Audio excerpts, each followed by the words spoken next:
Լրատվական թողարկումն է Ազատության ուղիղ եթերում, շարունակում ենք խոսել օրվա գլխավոր թեմայի Ղարաբաղում անցկացվող սահմանադրական փոփոխությունների հանրաքվեի մասին։ Այս պահին ստուդիայում հյուրընկալել ենք քաղաքագետ Արմեն Գրիգորյանին, ողջույն Արմեն։ Ողջույն։ Ղարաբաղում այսօր առավոտից արդեն սկսվել է սահմանադրական փոփոխությունների հանրաքվեն, բավական մեծ թվով մարդիկ են մասնակցում արդեն վերջին տվյալներով, Ի վերջո այս փոփոխությունները ինչին էին պետք ղարաբաղցիներին։ Կարծում եմ ղարաբաղցիներին այդ փոփոխությունը պետք չէր, միակ մարդը ում անհրաժեշտ էր այդ փոփոխությունը դա Բակո Սահակյանն էր, որովհետև նրա իշխանության վերարտադրության համար է ամբողջ համանդրությունը փոխել։ Փաստացի Բակո Սահակյանը կրկում է Ալիևի եւ Սերժ Սարգսյանի փորձը, երբ որ նրանք ամբողջ մի սահմանադրություն են փոխում, որպեսզի կարողանան իրենց իշխանությունը վերարտադրել, իդեպ շատ հիմնավոր սահմանադրական կարգի խախտում են փորձում կատարել 2017-20 թվականին փորձում են այնպես անել, որ անցումային շրջան լինի սահմանադրակարգի համար եւ նախագահին ընտրելու է ազգային ժողով, այսինքն նախագահին ուղղակի ընտրություններ չի կատարվելու, բայց նախագահը ունենալու է մեծ լիազորություններ։ Բացի դրանից, երբ որ նոր սահմանադրություն ուժի մեջ մտնի, Բակո Սահակյանը հնարավորություն կունենա առաջադրվելու եւ այսպես ճանապարհ է նրա համար բացվում, որպեսզի մինչեւ 2030 թվականը Բակո Սահակյանն իշխանությունը պահի, այսպես ասած կետառկետ կրկնում է Ալիևի փորձը, ու դրանից հետո էլ հնարավոր է նա նաև մտածի իր ընտանիքի անդամներին իշխանությունը փոխանցելու գործընթացը։ Այսինքն գործող սահմանադրությամբ նա չէր կարող իշխանությունը պահել։ Միանշանակ չէր կարող, երկրորդ ժամկետից հետո միանշանակ հրաժարական պետք է տար, նոր պետք է նախագահի ընտրություններ լինեին եւ նախագահը պետք է վարչապետ նշանակի, այստեղ մտածել, որ Ռուսաստանի մոդելը ինչ որ ձևով հնարավոր է, միանշանակ հնարավոր չի, պարզապես Բակո Սահակյանը փորձում է շարունակել Հայաստանում սկսած գործընթացը, ես կարող եմ ասել, որ նաև Հայաստանին կրկնօրինակելու որոշակի փորձ է ինչ տեսանկյունից, որ իշխանությունը մի տեսակ ամրանում է, երկարաժամկետ ու փորձում են ոչ միայն Երևանում այդպես լինի, այլ նաև Ստեփանակերտում, որպեսզի այդ գուռ իշխանությունը շարունակի մնալ, Բակո Սահակյանը չփոխարինվի, չնայած ապրիլյան պատերազմում կրած ձախողումների եւ Սերժ Սարգսյանը եւ Բակո Սահակյանը փորձ են կատարում մնալ իշխանության մեջ։ Լավ, ինչու չընտրեցին իրենք մեր տարբերակը Հայաստանում, որը եղավ շատ ունիկալ իրավիճակ է ստեղծել Արցախում, մինչև ապրիլ բոլորը հիմնավորում էին, որ Արցախին անհրաժեշտ է պարլամենտական համակարգ, որպեսզի կարողանան այս ծանր իրավիճակին, Ադրբեջանի ճնշմանը դիմանան, բայց վերջերս պարզվում է, որ իրենք կողմնակից են նախագահական, այսպես ասած սուպեր նախագահական մոդելին, մինչև այդ այն մարդիկ, ովքեր հիմնավորել են ինչի է մեզ պարլամենտական համակարգ անհրաժեշտ, նույն մարդիկ հիմնավորում են, թե ինչի է նախագահական համակարգ անհրաժեշտ։ Այսինքն այստեղ մոդելի խնդիր չի, որ կառավարման մոդելը կլինի, այստեղ ավելի շատ անձնական շահերի խնդիր է, որի փորձում են պրոյեկտել հանրության վրա, ու սա երկարաժամկետ միայն բացական ազդեցություն կարող ունենալ Արցախում կառավարման մոդելի վրա։ Շատ լավ, այսինքն դու կարծում ես, որ սրանից հետո Բակո Սահակյանը դեռ շարունակել է պաշտպանել։ Միանշանակ կարող եք նայել բոլոր հարիտարությունները, կարող եք նայել ազգային ժողովի հիմնավորումները, երբ որ նրանք ասում են, այո, Բակո Սահակյանը հնարավորություն կունենա անցումային շրջանում նախագահ լինել, այնուհետև առաջադրվել եւ ամբողջ պլանները դրա համար են։ Իդեպ հիմնավորումների մասին ես այսքան ժամանակ մի քանի հիմնավորում եմ լսել, Արտուր Աղաբեկյանը նշել է, որ այս նոր սահմանադրությամբ Ղարաբաղի փոխվարչապետը նշել է, որ այս նոր սահմանադրությամբ ընտանիքի դերն է կարևորվում, շատ խնդալու հիմնավորում է սահմանադրության տեսանկյունից։ Իդեպ Արայք Հարությունյանը նաև նշել է, որ սա նույն պարլամենտական համակարգն է, բայց նախագահն է լինելու երկրի առաջին դեմքը, ու եթե դուք ման գաք որն է հիմնավորումը այս նոր սահմանադրությամբ, չեք կարող գտնել։ Մյուսը եղել է, որ անվանումն է փոխում, Արցախ է դառնում, իրականում այն ինչ գրված է ներկայիս գործող սահմանադրության մեջ, որ երկու անվանումը եւ Լեռնային Ղարաբաղի Հանրապետություն եւ Արցախի Հանրապետություն նույնական են, կա նաև այս տարբերակում ու այստեղ որևէ մյուս հիմնավորումն հենց սա է։ Այսինքն բոլոր հիմնավորումները դուք եթե դասեք շատ ծիծաղելի հիմնավորումն է, որից մեկը չի կարողացել հիմնավորում նշի, որ Արցախին անհրաժեշտ է սահմանադրական փոփոխություններ եւ այդ պատճառով սկսում են այդպիսի հիմնավորումներ նշել։ Դեպի հիշում եք ազգային ժողովի պատգամավոր կինը, որը էսպայն անունը մոռացա, նշել էր, որ ովքեր որ դեմ են Ադրբեջանի կողմնակից են, հա, միայն ադրբեջանցիներն են դեմ, որ այսպեսի մենք նոր սահմանադրություն ունենանք, ովքեր որ դեմ են, նրանք ադրբեջանցի են։ Հետագայում ներողություն խնդրեց, բայց իր աշխարհընկալումը դա է, հա, որ ովքեր որ դեմ են, ովքեր դեմ են, որ Բակո Սահակյանն այս երկրի ամբողջ պայքարը, Արցախյան պայքարը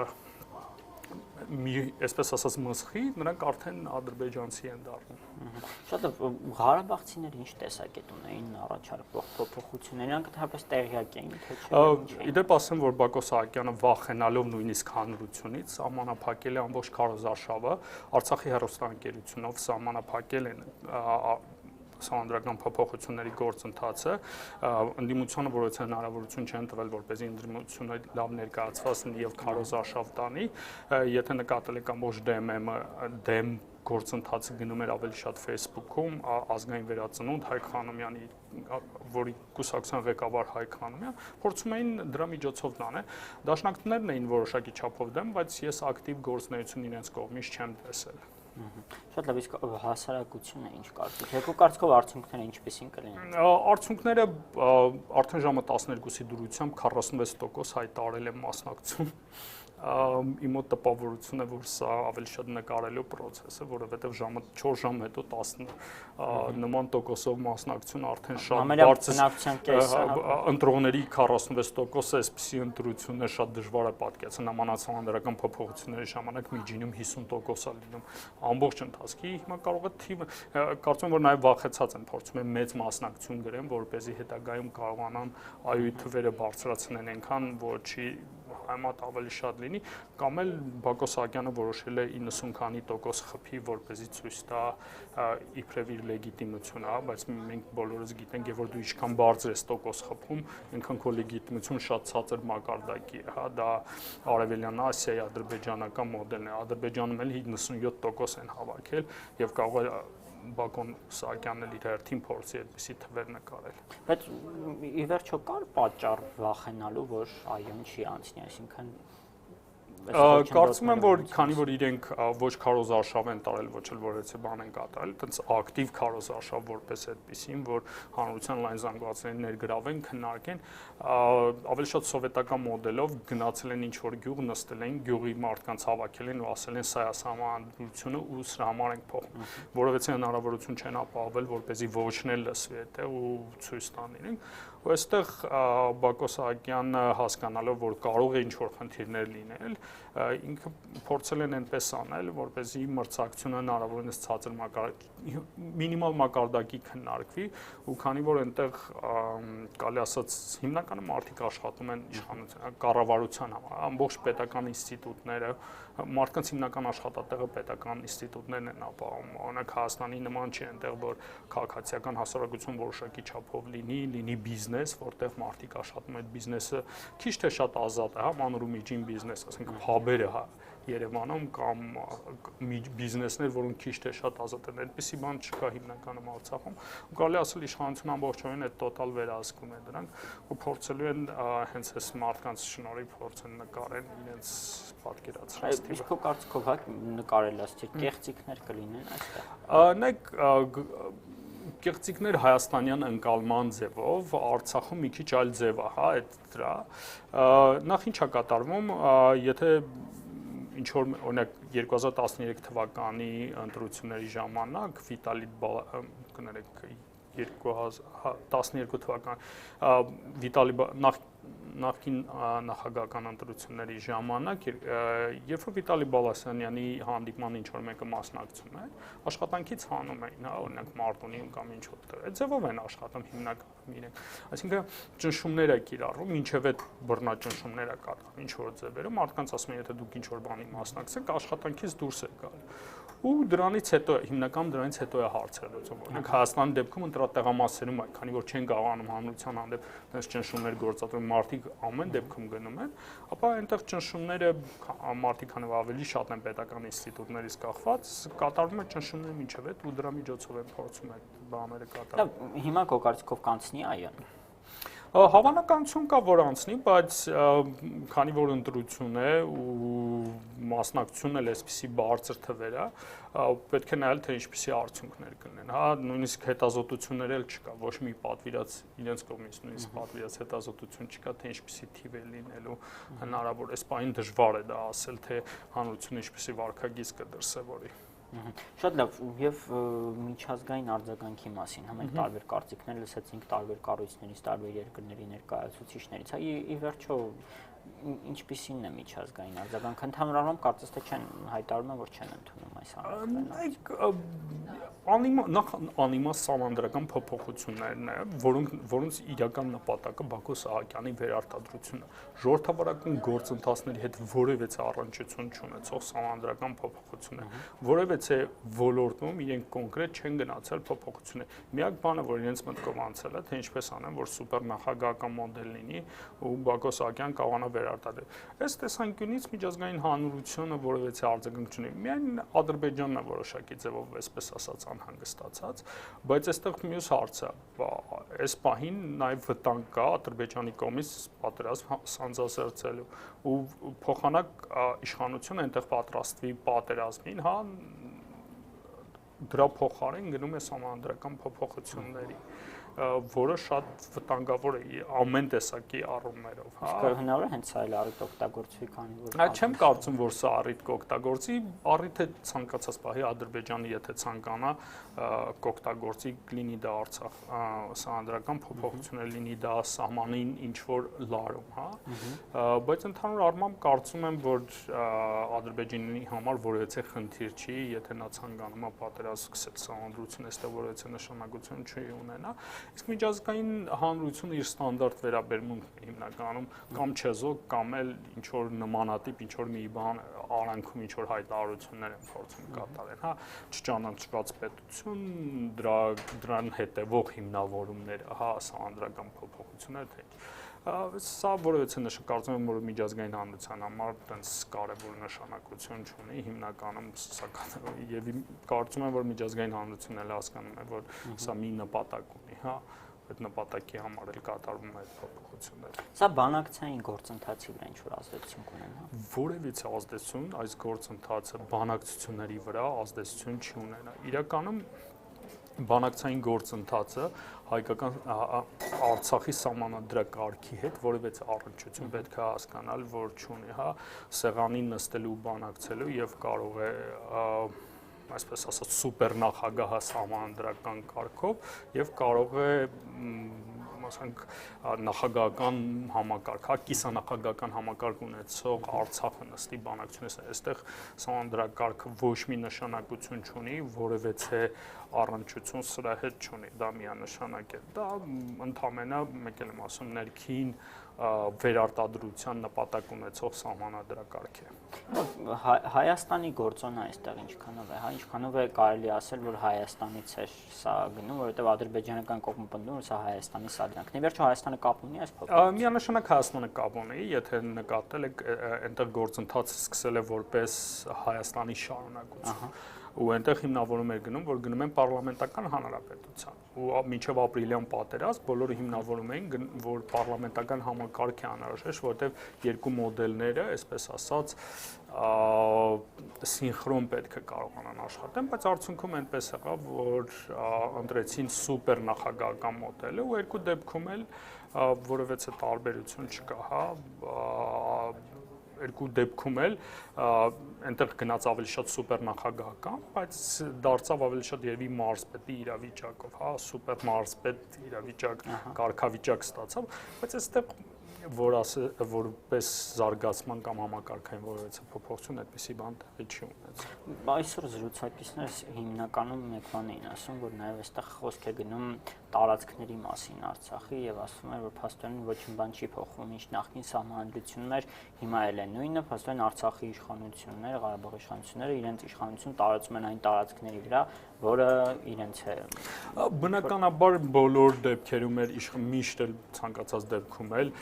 իշխանությունը տարածում է այն տարածքում, որը հսկում է այդ իշխանության կողմից։ Բնականաբար, եթե դու վերահսկում ես, այստեղ վտանգ չկա, որ չի ֆիքսվում։ Ֆիքսված եղել է, ու մեջտել այդպես է լինում, ասենք եթե դու դե ֆակտո միշտ այդպես է, եթե դու որևէ տարածք վերահսկում ես, ապա իշխանությունը սկսում է այդ տարածքում տարածը։ Դու որևէ պետություն իշխանություն չի կարող վերահսկել տվյալ տարածք ու իր լիազորություններ կամ իշխանություն չտարածվի տվյալ տարածքում։ Արցախի սահմանադրությունում դա եղել է նշած ու որևէ անհրաժեշտություն, որևէ այդ տեսանկյունից փոփոխություն չկա այնտեղ։ Ինչպես եղել է նշված, այնպես էլ շարունակում է նշված մնալ։ Այստեղ ոչ նորարարություն, ոչ ինովացիա, որևէ բան չեղել։ Եթե փոխեին լղիմ տարածք դարձնեին ու ասեին սա է տարածքը, կարելի էր մտածել, որ բանակցային գործընթացի վրա ինչ-որ ասել, բայց դա էլ չի եղել։ Ու դա խոսում է նրա մասին, որ այդպիսի գործընթաց էլ չկա։ Բանակցային միջազգային գործընթացների հետ որևէ կապ չունեցող, սա գործընթաց է։ Ու փոխանակ Բակո Սահակյանը կամ մնացածը նստեն մտածեն ինչպես կարող են, Արցախի հետ կապված հարցեր կարգավորեն, իրենք նստած մտածում են, թե ինչպես կարող են իրենց իշխանությունը վերադրել։ Սա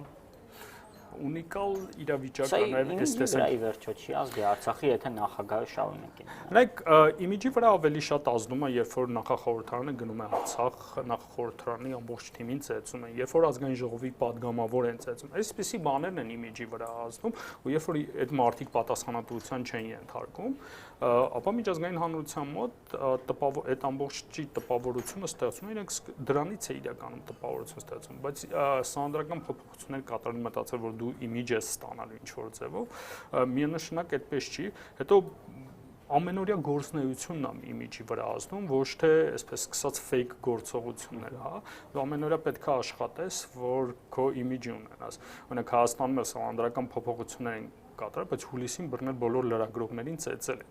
Սահմանադրակարգը ինչ կապ ունի, ասենք լինես նախագահական, թե պարլամենտական, ամեն դեպքում դու կարող ես առանց որևէ մոդելի ընտրության օրինական իշխանություն լինել։ Եթե ամենօրյա քո գործունեության մեջ որևէ իշխանություն օրինական ճանապարհով չի հետևում գործընթացներին, ապա նոր սահմանադրակարգը դրանից որևէ բան չի փոխելու։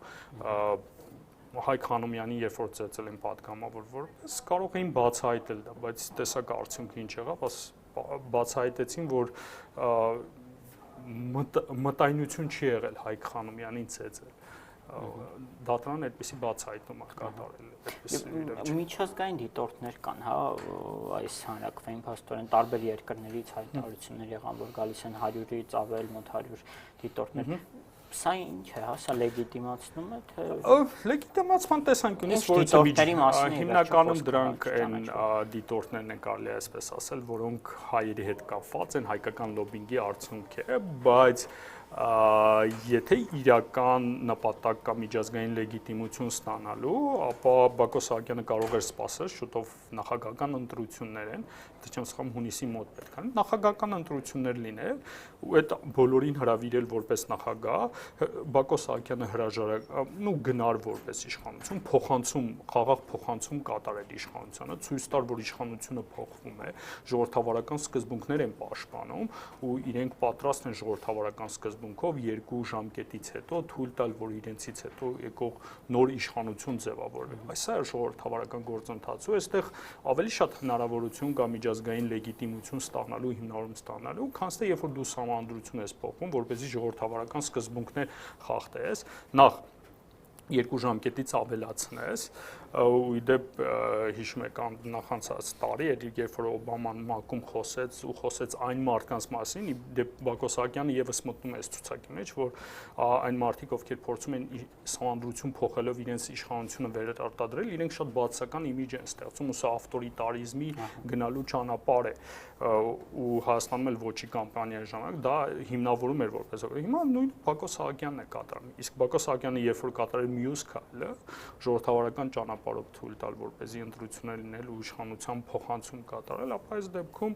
ավելի շատ լեգիտիմություն հնարավոր է ստանալ, իսկ մյուսը Բակո Սահակյանը խախտում է ժողովրդավարության ամենահիմնարար սկզբունքները, ինքը փորձում է նախագահ դառնալ առանց ժողովրդի կողմից քվե ստանալու, 3 տարի ղեկավար լինել երկրի, առանց ժողովրդի քվեն ստանալու, իսկ նշանակում որ նա պատասխանատու չի լինել այդ ժողովրդի հանդեպ։